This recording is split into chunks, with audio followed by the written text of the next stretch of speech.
They called her Ash Tongue. They called her Ghost. They called her Omega, a word that tasted like dirt and smelled like sour milk. Alara knew her place. It was on her knees, scrubbing floors that would be dirty again in an hour. It was with her hands plunged in icy water, washing away the grease from another pack's feast. It was in the shadows, a flicker of movement in the periphery, never to be looked at directly. Worthless. The word was a brand on her soul, invisible but heavier than any iron. The cold was a constant companion. It seeped through the threadbare wool of her tunic, a damp chill that settled deep in her bones and never truly left. Her fingers were permanently chapped, the knuckles split and bleeding from the harsh lye soap and the endless cold. Hunger was a dull ache in her stomach, a hollow feeling that had been with her for so long it felt like a part of her anatomy. She was an orphan, a stray taken in by the Black River Pack out of some forgotten obligation, a debt they paid with scraps and scorn. She was nothing, less than nothing. Lyra, the Alpha's daughter, made sure she never forgot it. "Ghost!" Lyra's voice was sharp, a shard of glass in the bustling warmth of the kitchen. "Did you finish the mending?" Alara flinched, her shoulders hunching instinctively. She kept her eyes down, fixed on the worn stone floor. "Yes, Alpha daughter." Lyra swept into the kitchen, a whirlwind of fine furs and the cloying scent of winter rose perfume. Her friends, 2 other high-born females, trailed in her wake, their laughter like the tinkling of ice. Lyra stopped before the hearth where Alara had a large pot of venison stew simmering. It was the one task she loved, the one place she could create something warm and good. "It smells adequate," Lyra sniffed, tilting her head. Then a cruel smile stretched her lips. She looked at Alara, her eyes cold and bright. "But it's missing something." Before Alara could react, Lyra kicked the leg of the iron tripod. The heavy pot tilted, swayed for one heart-stopping moment, and then crashed to the floor. Hot, thick stew exploded across the flagstones, scalding steam filling the air. A piece of carrot slapped against Alara's cheek. Pain, hot and sharp, flared on her skin. But it was nothing compared to the agony in her chest. Hours of work. The one good thing she had made all day. Destroyed. For nothing. For a laugh. Lyra and her friends erupted in shrieks of amusement. "Oh, clumsy me," Lyra said, her voice dripping with false sympathy. "Looks like you'll have to start over, Ghost, and you'd better be quick. Father is hungry." Alara didn't look up.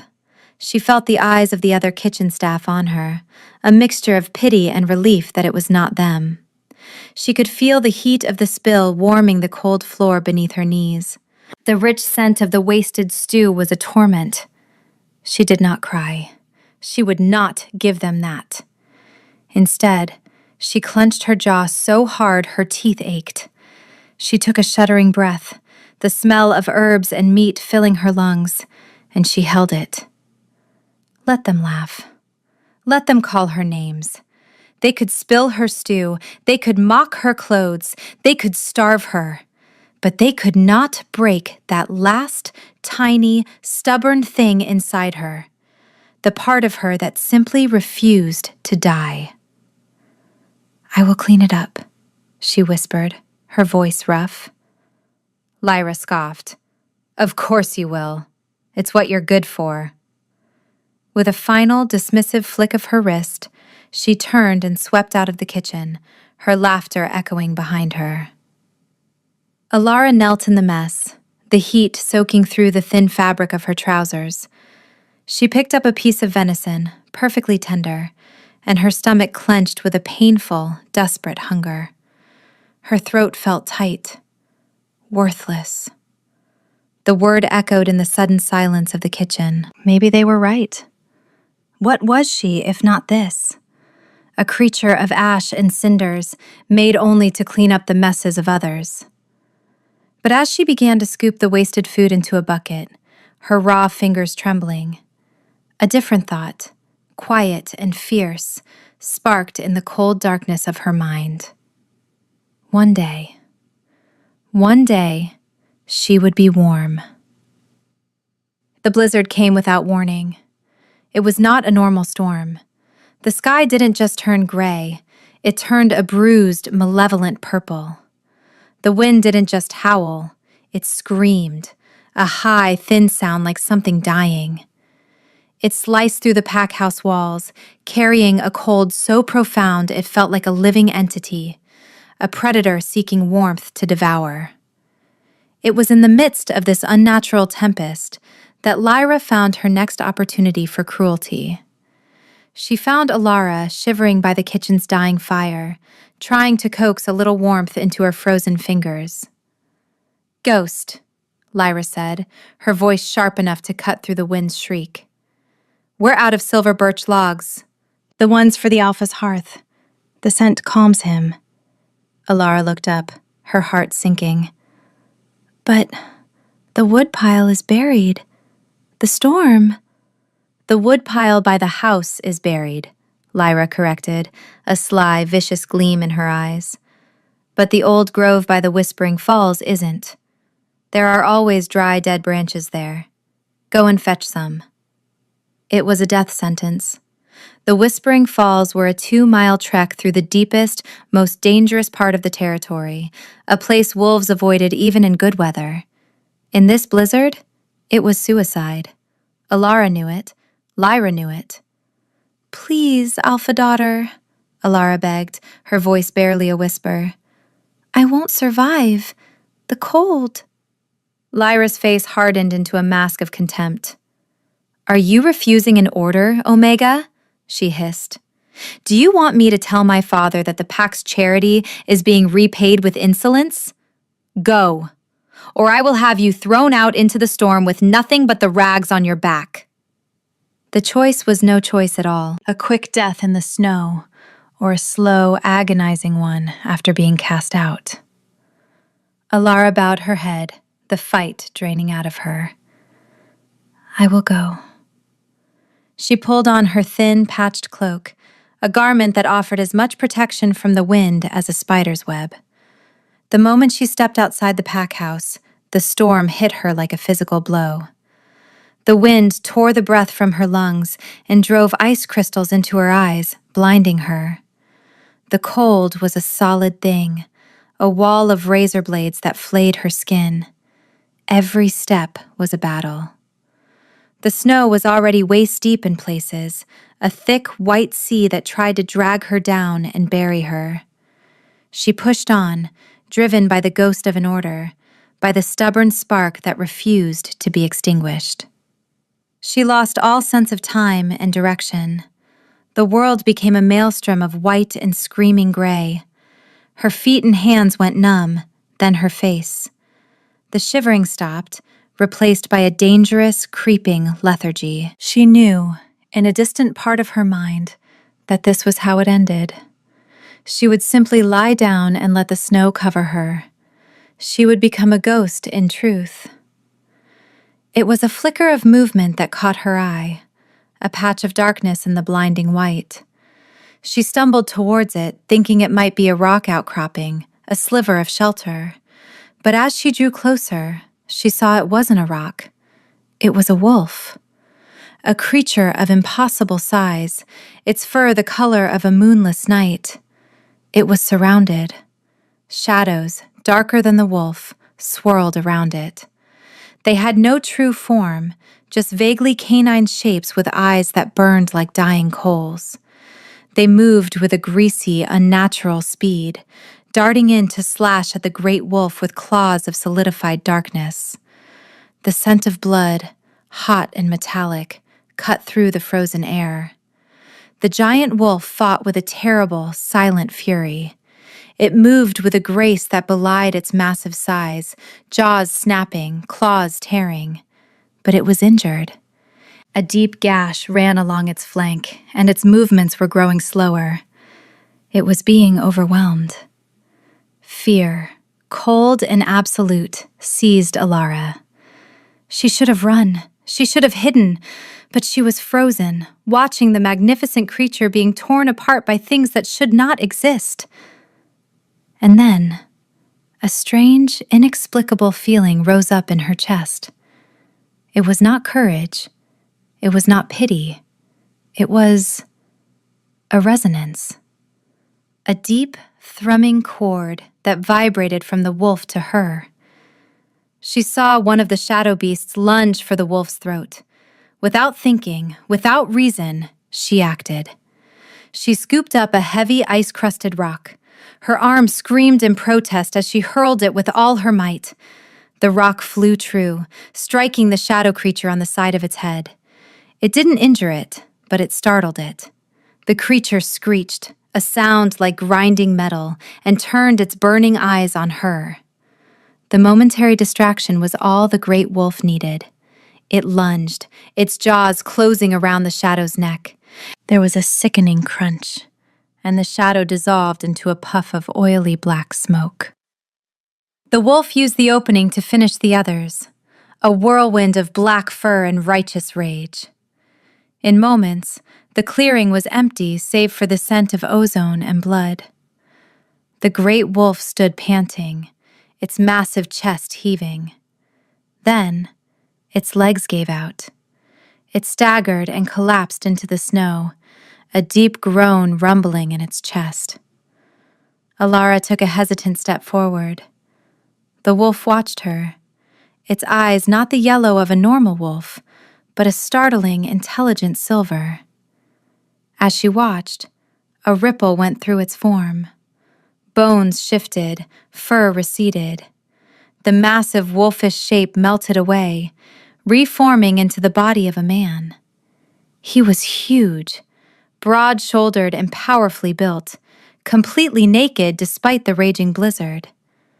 His skin was pale, marred by the deep, bleeding gashes from the fight. His hair was a mane of raven black, dusted with snow. He tried to push himself up, his jaw set, but his strength failed him. He fell back, his head hitting the snow with a soft thud. His silver eyes found hers, and even in his weakened state, they held an authority, a power that struck her to the core. The last of Alara's strength fled. The adrenaline, the shock, the biting cold, it all crashed down on her at once. Black spots danced in her vision. The world tilted. She saw the man, the impossible man-wolf, reach a hand out towards her, his expression one of desperate urgency.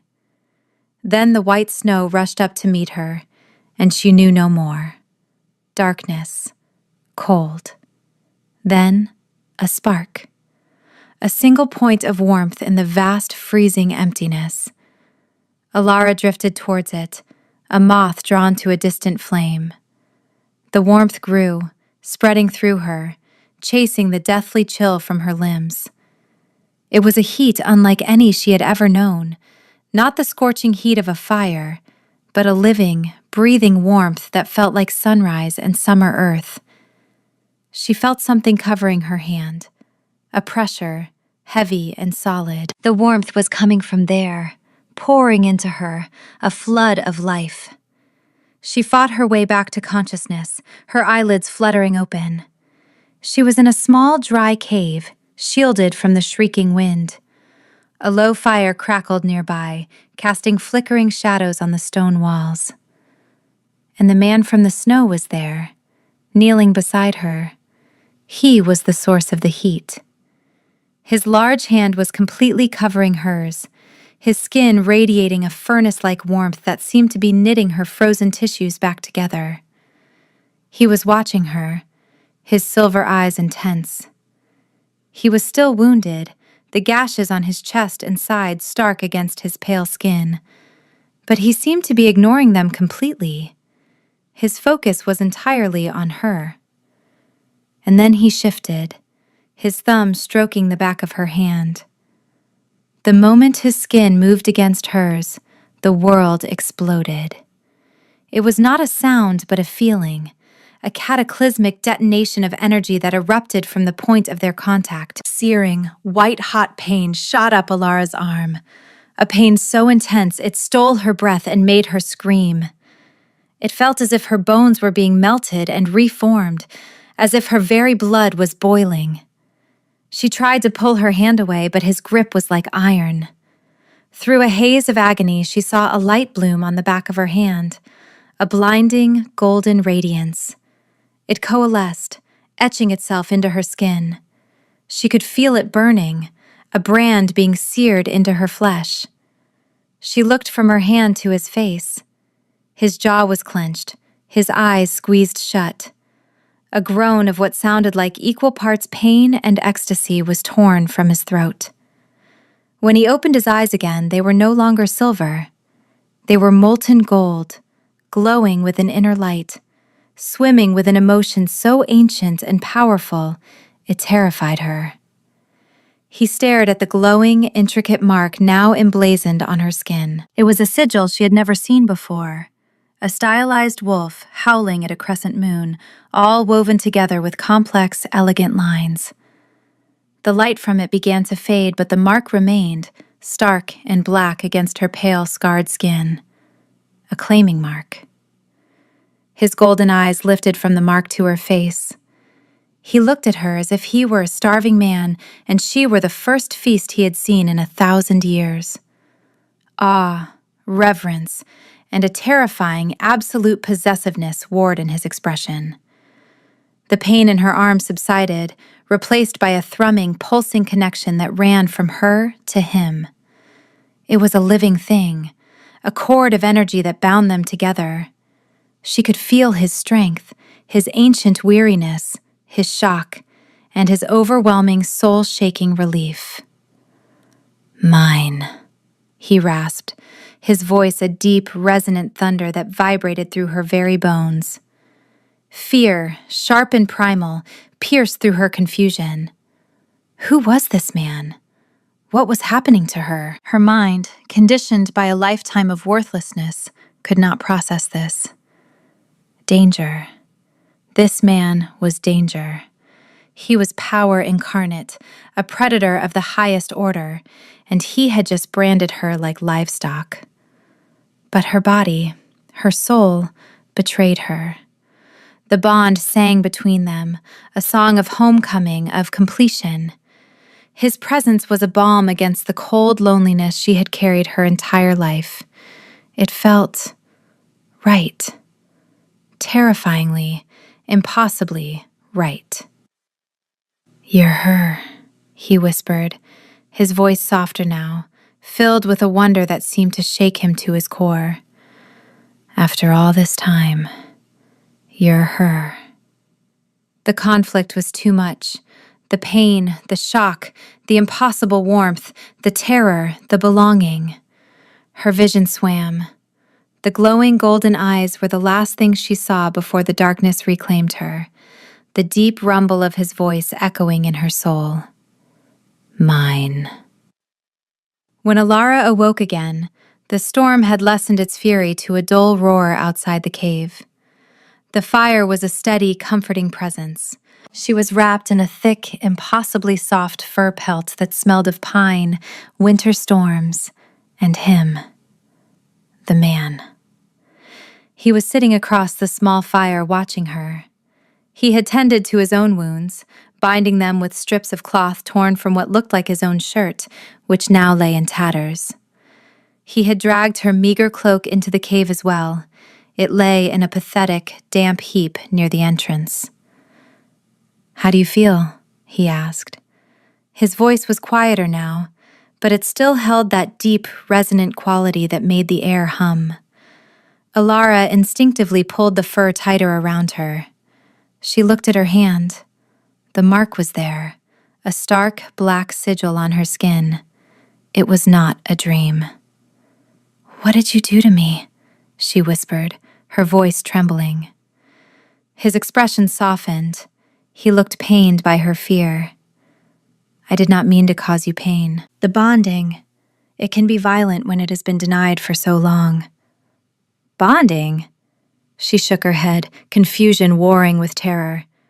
I don't understand. I am Kale, he said, as if that should explain everything. And perhaps to some it would. The name echoed with old legends, the name of the Alpha King who ruled all the packs, a figure of mythic power who had not been seen in these lands for decades. You are my mate. Alara stared at him. Mate. The word was absurd. Mates were chosen. Mates were equals. She was an Omega, a ghost. She was worthless. Him, this king, this force of nature, and her? It was impossible. A cruel joke. No, she said, the words small but firm. You're mistaken. A flicker of something, impatience perhaps, crossed his face before it was replaced by a look of profound tenderness. There is no mistake. For centuries I have been half of a whole. I have felt you, a distant ache in my soul. Now you are here. The bond is forged. He gestured to the mark on her hand. This is proof. She looked down at the sigil again. It pulsed with a faint, steady warmth that matched the beat of her own heart. It felt like a part of her. It had always been a part of her. Before she could process the enormity of what he was saying, a sound from outside the cave made Kale go rigid. His head snapped toward the entrance, a low growl rumbling in his chest. His eyes, which had returned to a calm silver, flashed gold once more. Stay here, he commanded, his voice leaving no room for argument. He rose to his full, towering height and moved to the mouth of the cave, peering out into the swirling snow. Alara's heart hammered against her ribs. She could hear voices now, muffled by the wind. Pack voices. Her pack. Had they come looking for her? A flicker of hope ignited in her chest, but it was quickly extinguished by a cold dread. They never came looking for her. She heard a man's voice, rough and familiar. Saw 'em come this way, a big one, and the Omega's tracks ended here. It was Marcus, a brutish, arrogant wolf from her pack who had always looked at her with a mixture of disdain and a predatory hunger that made her skin crawl. Kale stepped back from the entrance, his face a mask of cold fury. They're not here for you, he said, his voice low and dangerous. They are here for what you represent. Marcus appeared at the cave mouth, flanked by 2 other large warriors from the Black River pack. He was breathing heavily, his face red from the cold and exertion. His eyes widened slightly when he saw Kale, taking in his size and the sheer aura of power that radiated from him, even in his wounded state. Then his gaze dropped to Alara, huddled in the furs. It locked onto her hand, where the dark mark was starkly visible. A slow, greedy smile spread across Marcus's face. He had no idea he was looking at the Alpha King. But he recognized power when he saw it, and he recognized the significance of a claiming mark on a worthless Omega. It was a key. It was leverage. Well, well, Marcus sneered, his eyes flicking between Kale and Alara. Look what the little ghost dragged in. Or did you drag her in, stranger? His eyes lingered on the mark. Seems you've claimed something that belongs to the Black River pack. Kale took a step forward, placing himself between them and Alara. She belongs to no one but herself, he growled, the sound vibrating with menace. And she is with me. Leave. Marcus laughed, a short, ugly sound. He had seen Kale's wounds. He saw a powerful rogue, yes, but an injured one. And he had numbers.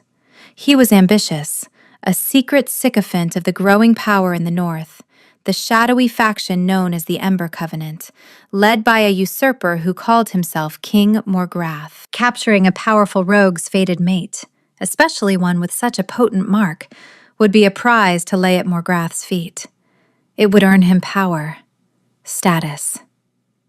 I don't think so, Marcus said, his hand dropping to the hilt of the large hunting knife at his belt. We'll be taking the Omega. What you do is your own business, but she comes with us." He saw Alara not as a person, but as a stepping stone, a thing to be used, and in his greedy eyes, her fate was already sealed. Cale's response was not a word, but a sound, a deep, guttural snarl that was more beast than man. He was wounded, exhausted, but the threat to Alara ignited the core of his ancient power. "You will not touch her." Marcus sneered and signaled to his men. "He's injured. Take him." The two warriors behind Marcus lunged. Cale met them with a savage grace. Even wounded, he was a whirlwind of motion. He moved faster than Alara's eyes could follow, a blur of controlled violence. There was the sickening crunch of bone as he shattered one attacker's arm, a choked cry as he drove the other back with a powerful blow to the chest. But Marcus had been clever. He had not followed just to fight. As Cale was occupied, Marcus lunged not at him, but at Alara. She screamed, scrambling back, but he was too fast. His hand clamped around her arm, his fingers digging cruelly into her flesh. He began to drag her towards the cave entrance. "Cale!" she cried out, her voice raw with terror. Hearing her cry, Cale roared with fury. He dispatched the second warrior and turned on Marcus, his golden eyes blazing with murderous intent. But just as he was about to launch himself at him, a third figure appeared at the cave mouth, one who had been hidden in the storm. This one held a heavy chain, its links glowing with a faint, sickly gray light. Silver. The warrior flung the chain. It snaked through the air, wrapping around Cale's legs. The moment the metal touched his skin, he screamed. It was not a sound of pain, but of pure agony. Smoke sizzled from his flesh where the silver made contact, and his immense strength seemed to drain away, his power short-circuiting. He staggered, falling to one knee, his face contorted in a mask of torment. "Got him!" the man with the chain shouted. Marcus used the opportunity. He yanked Alara hard, dragging her out of the cave and into the raging blizzard. The cold hit her again, a brutal shock. "No!" she screamed, struggling against his grip, her eyes fixed on Cale, who was fighting to rise, the silver chain burning him, holding him down. "He can't help you now, ghost," Marcus grunted, forcing her through the deep snow. The bond between them, that warm, living cord, was being stretched. With every step they took away from the cave, it grew taut, then thin, fraying like a rope under too much strain. It was a physical pain, a tearing sensation deep in her soul. She could feel Cale's agony through it. The burn of the silver, the rage, the desperate, helpless fury at her being taken. They forced a pair of manacles onto her wrists. They were cold iron, but lined with the same dull gray metal. Silver. The moment they snapped shut, the connection to Cale dimmed catastrophically. The warmth vanished, replaced by a horrifying, empty cold. The pain of the stretched bond became a dull, soul-crushing ache of absence. It was like a part of her had been amputated. She cried out, a sound of pure loss, and stumbled, her legs no longer willing to hold her. Marcus threw her over his shoulder like a sack of grain and carried on, his men following close behind. Alara's world became a dizzying blur of white snow, gray sky, and the suffocating despair of that broken connection. She was alone again.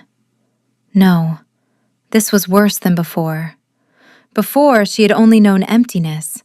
Now, she knew what it was to be whole and had it ripped away. The journey was a nightmare of cold and grief. They didn't take her back to the Black River pack house. They bypassed it entirely, heading north into lands frosted with a palpable aura of darkness. Hours later, they arrived at a grim fortress of black stone that seemed to absorb the light from the sky. It was a place of sharp angles and cold battlements, the stronghold of the Ember Covenant. She was dragged through torchlit corridors, her bare feet scraping on the cold stone. Her silver-lined manacles felt like blocks of ice on her wrists, leaching all warmth from her. They threw her into a dungeon cell. It was small, damp, and utterly dark. The heavy wooden door slammed shut, the bolt shooting home with a sound of finality. She collapsed onto the filthy straw, curling into a tight ball, shivering uncontrollably. The cold was absolute. The bond was a ghost, a phantom limb that ached with an unbearable emptiness. Was he dead? Had they killed him? The thought was a physical blow, knocking the last of the air from her lungs. She choked on a sob, silent tears finally tracking paths through the grime on her cheeks. Worthless. She had brought ruin to a king. Time ceased to have meaning. It was an endless stretch of darkness, cold, and the gnawing ache of the void where the bond used to be. Eventually, the door creaked open. A tall, elegant figure stood silhouetted against the torchlight from the hall. He was handsome, with sharp, aristocratic features and pale, intelligent eyes. He wore robes of black and crimson, and a circlet of obsidian rested on his brow.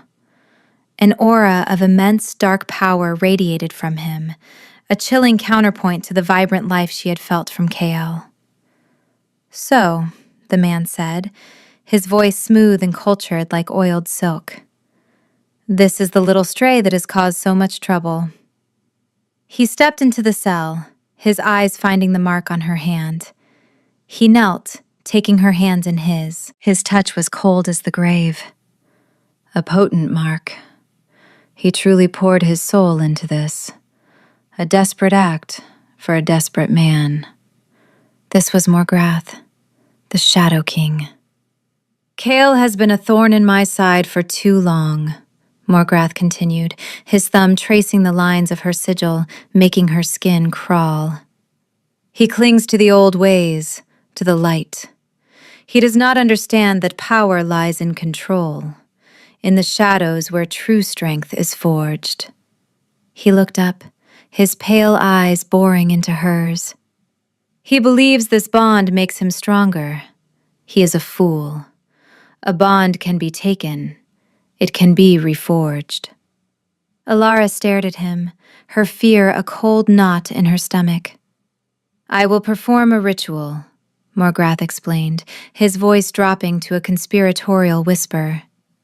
"I will sever your connection to him. It will shatter his spirit, leave him open. And then, I will take the bond for myself. I will bind you to me, the power of a fated connection, bent to my will. With it, I will finally be able to extinguish his pathetic light and take my rightful place as the one true king." He smiled, a chilling, predatory expression. "And you, little Omega, will be the key, a vessel, your only true purpose." He stood, dusting off his robes. "Do not despair. Your name will be remembered, whispered alongside mine in the histories of my new age." He turned and left, the door booming shut behind him, plunging her back into darkness. Despair crashed over her, a black, suffocating wave. A vessel. A tool. Her life, her soul, was just something to be used and discarded. Kael was in danger because of her. She had brought this darkness upon him. The weight of it was crushing. She closed her eyes, wishing for the end, for the cold to finally take her. "Hold on." The voice was a whisper in the deepest part of her mind. It was faint, strained, woven with unimaginable pain. But it was him. Kael. Her eyes snapped open. The bond wasn't completely gone. The silver dampened it, but a single, tenuous thread remained, stretched thin across miles of darkness and pain. It was a lifeline. "Kael?" she thought, pouring all her desperation into the thread. "I am coming," the voice replied, stronger this time, fueled by her response. It was a promise, a vow forged in the heart of a star. Hold on, Alara. I am coming for you. Hope, fierce and desperate, flared in the wasteland of her heart. He was alive. He was coming. She was not a worthless vessel. She was Alara, and her king was coming for her. She clung to that thread, that promise, as if it were the only thing holding her together. And in the cold, dark dungeon, she began to wait. The ritual was to take place in the heart of the fortress, a vast circular chamber with a high vaulted ceiling. The air was thick with the scent of strange incense and old, cold stone. Morgrath stood before a black altar, his crimson and black robes seeming to drink the torchlight. His followers, the Ember Covenant, lined the walls, their faces hidden in the shadows of their cowls, their chanting a low, monotonous drone. Alara was dragged to the center of the room and forced onto her knees. Her silver manacles were chained to the floor, pulling her arms taut. She felt weak, drained, the tenuous connection to Chaol a faint, flickering pulse in the back of her mind. Morgrath raised a wicked-looking obsidian knife, its edge shimmering with dark energy. "The bond of the soul is a powerful anchor," he intoned, his voice echoing in the chamber. "But even the strongest anchor can be ripped from its mooring. With this rite, we shall sever the false king from his hope. We shall cast him adrift in an ocean of despair." His followers chanted louder, the sound rising in pitch and volume. Morgrath approached Alara, the knife held high. He loomed over her, a triumphant, cruel smile on his face. "And then, my dear," he whispered, for her ears only, "your true purpose begins." He pressed the tip of the obsidian blade to the claiming mark on her hand. It was not cold like stone, but blazingly, unnaturally hot, a heat that felt foul and corrupt. It didn't just burn her skin, it burned the bond. The fragile thread connecting her to Chaol screamed, fraying, threatening to snap. She cried out, a sound of pure agony, as a wave of black energy flowed from the knife into the mark, poisoning it. "Chaol!" she screamed in her mind, a final, desperate plea. And then, the world exploded. It was not the knife. It was the entire western wall of the chamber. It burst inward in a cataclysmic explosion of stone and mortar. Dust and debris filled the air as a wave of raw, physical force sent Morgrath's followers tumbling like pins. Through the newly created opening, silhouetted against the pale pre-dawn sky, stood a figure of breathtaking fury. Chaol. He was no longer the wounded man from the cave. He was the Alpha King in his full, terrifying glory. His silver eyes were burning gold, radiating a light so intense it hurt to look at. He was flanked by a dozen of his royal guard, warriors who had shifted into their war forms, direwolves the size of ponies, their teeth bared in silent, lethal snarls. The silver had been a temporary hindrance, a dam against a raging river. Now the dam had broken. "Morgrath!" Chaol's roar was the sound of an avalanche, a promise of utter annihilation. He launched himself into the room, a blur of motion, his guards fanning out behind him, a wave of righteous destruction. The battle began. It was not a fight. It was a culling. Chaol and his guard tore through the Ember Covenant with a fury born of centuries of duty and a king's rage at the theft of his mate. The chamber became a whirlwind of chaos, screams, and the clang of steel.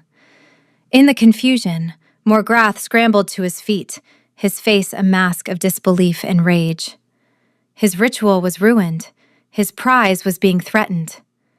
He saw Chaol carving a path directly towards him, a force of nature that would not be stopped. Panicked, Morgrath abandoned the ritual and drew a long, thin sword of black steel. He would not face Kael directly, not yet. He would eliminate the source of his strength. He turned back to Alara. If he could not have the bond, he would destroy its vessel. He raised his sword, its tip aimed at her heart. "If I cannot have you, he will not have you either," he shrieked. Alara saw the sword descend. Time seemed to slow. She saw Kael, across the room, turn and see what was happening. A look of pure, primal terror crossed his face. He roared her name, a sound of utter anguish, and tried to fight his way to her. But he was too far. He would not make it. This was it. The end. She would die here, on her knees, in chains. And something inside her snapped. It was not a thought. It was a feeling. A tidal wave of every emotion she had ever suppressed. The humiliation in the kitchen, the freezing despair in the storm, the terror of the abduction, the soul-crushing agony of the broken bond, and underneath it all, a new, fierce, and powerful emotion. A protective love for the king who had called her his, who had crossed the world for her, who was now watching in horror as she was about to be killed. No. The word was not spoken. It was a supernova in her soul. No. A light, brighter than the sun, erupted from her. It was not a fire, not a heat. It was pure, unadulterated essence. The light of a newborn star, the cleansing energy of a soul unbound. It exploded outwards from her body in a silent, irresistible wave. The silver manacles on her wrists shattered, turning to dust. The chains anchoring her to the floor evaporated. The wave of light slammed into Morgrath, flinging him back as if he were a child's toy. He crashed into the far wall and slid to the floor, his dark sword clattering away, his body smoking as if burned by an impossible purity. The other members of the Ember Covenant screamed as the light washed over them, not burning their flesh, but their shadows, their dark intentions. They fell to their knees, clutching their heads, incapacitated. The light washed over Kael and his warriors, but for them, it was different. It was a balm, a wave of healing and strength. The last of Kael's lingering weakness from the silver vanished. The cuts and bruises from the battle sealed themselves. His power, already immense, surged to an even greater height, fueled by the raw, holy energy of his mate. The light receded, coalescing around Alara. She rose to her feet, no longer a shivering, frightened girl, but a column of ethereal radiance. Her ragged clothes seemed to shimmer, and her eyes, once dull and downcast, now glowed with a soft, silver-white light. The claiming mark on her hand burned with a fierce, golden intensity. She was no longer a ghost. She was a beacon. Kael stared at her, his golden eyes wide with an awe that eclipsed even his fury. A light-bringer, a soul healer, a power of legend, thought lost to the world for 1,000 years, the perfect, ultimate counter to a king of shadows. Morgrath groaned, pushing himself up. He stared at Alara, his face a mess of confusion and disbelief. What are you?" he stammered. Alara turned to face him. Her expression was calm, her newfound power settling around her like a royal mantle. She took a step towards him, and he flinched back. "They called me Ghost," she said, her voice clear and strong, ringing with an authority she had never known. "They called me Omega. They called me worthless."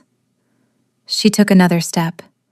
The light around her intensified. "My name is Alara," she declared, the words echoing with the force of a divine decree. "And you will not touch my king." She raised her hand, the hand with the mark, and a beam of pure, concentrated light shot forth.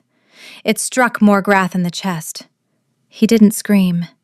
His body convulsed as the light poured into him, not destroying him, but purifying him. It burned away the shadows he had courted, the dark power he had stolen, the ambition and cruelty that made him who he was. It left him hollowed out, broken, a man stripped of all his ill-gotten strength, weeping on the floor of his ruined fortress. The battle was over. Silence fell over the chamber, broken only by Morgrath's pathetic sobs.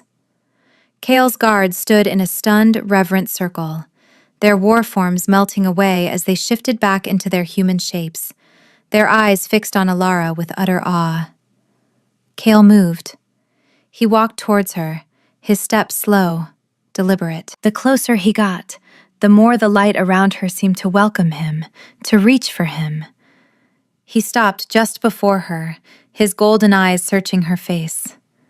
He saw no fear there, only strength, only love. He slowly raised a hand, his fingers trembling slightly, and cupped her cheek. His touch was gentle, reverent. It sent a jolt of warmth through her, a rightness that settled deep in her soul. "My queen," he breathed, his voice thick with emotion. It was not a title of possession.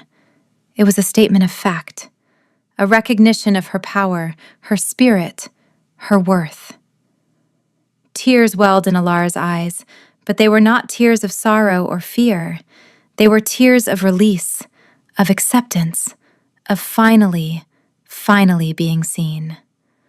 All the years of being invisible, of being nothing, washed away in the warmth of his gaze. "Chaol," she whispered, her voice breaking. She leaned into his touch, then did something she would never have dared to do before. She reached up with her marked hand and laid it flat against his chest, directly over his heart.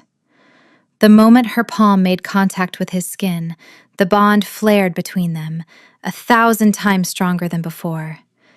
The sigil on her hand blazed with a brilliant golden light. Chaol gasped, his back arching, as that light spread from her hand onto him. A matching sigil, a perfect mirror of her own, burned itself onto the skin of his chest. A wolf, howling at a crescent moon, now seared over his heart, a permanent declaration. The bond was no longer a one-way claim. It was a circuit, a pact between equals, his claim on her and her claim on him. She felt the entirety of him flood into her, his ancient loneliness, his fierce loyalty, his unwavering strength, and a love so profound, so vast, it felt as old as the mountains. And she, in turn, poured herself into him, her resilience, her quiet kindness, her newfound blazing power, and a love that had been born in a snowstorm and forged in the heart of a battle. They were whole. He wrapped his arms around her, pulling her against his hard chest, burying his face in her hair. "I have you," he murmured, the words a prayer of thanks. "I have you." "You have me," she answered, her voice muffled against his shoulder. "And I have you." They returned not to the Black River Pack, but to the heart of the world, to the citadel of the Silver Throne, Chaol's ancestral seat of power. It was a city carved from the heart of a mountain, a place of soaring spires and waterfalls that cascaded into crystalline pools. It pulsed with a power and a life that made the Black River Pack house feel like a hovel. His people, thousands of them, gathered in the great plaza as he led her onto the high balcony of the throne room. A murmur went through the crowd as they saw her, a small, unknown woman at their king's side. They saw her plain, travel-worn clothes. They saw the lingering shadows of hardship in her eyes. Chaol raised a hand for silence. He stood beside her, a king returned with his greatest treasure. He put a hand on her shoulder, then unfastened the top clasps of his own tunic, pulling the fabric aside to reveal the fresh, glowing mark over his heart. For 500 years, our throne has been half empty, he declared, his voice magically amplified, rolling across the massive plaza. For 500 years, your king has been incomplete. I have been a leader, but not a whole soul. He then took Alara's hand and raised it high, showing the crowd the matching sigil that blazed upon her skin. No more! Behold Alara, she of the light, she of the soul. She is the other half of my spirit. She is my mate, my partner.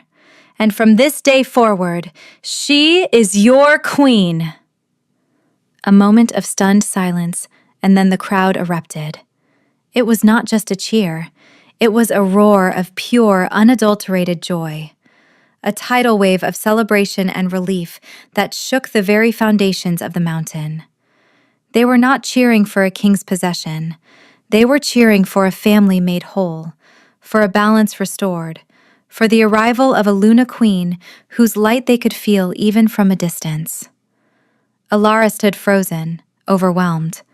All these people, cheering for her, for the ghost, for the worthless Omega. She looked out at the sea of faces, and for the first time, they were not looking through her or past her. They were looking at her, with joy, with reverence. Kale's arm tightened around her, his strength a warm, solid anchor in the overwhelming storm of emotion. He leaned down, his lips brushing her ear. "Welcome home," he whispered. Home. The word settled in her heart, not as a strange and foreign concept, but as a simple, profound truth. This was home. This feeling of being seen, of being valued, of being loved, was home. The cold was gone, replaced by a warmth that came not from a fire, but from the soul of the man beside her and the heart of the people before her. She looked up at Kale, at her mate, her king, her partner. His golden eyes were soft, filled with a love that promised forever. She smiled, a true, radiant smile that reached her own glowing eyes. The girl who scrubbed floors was gone. The woman who stood on the balcony was a queen, and she was finally warm.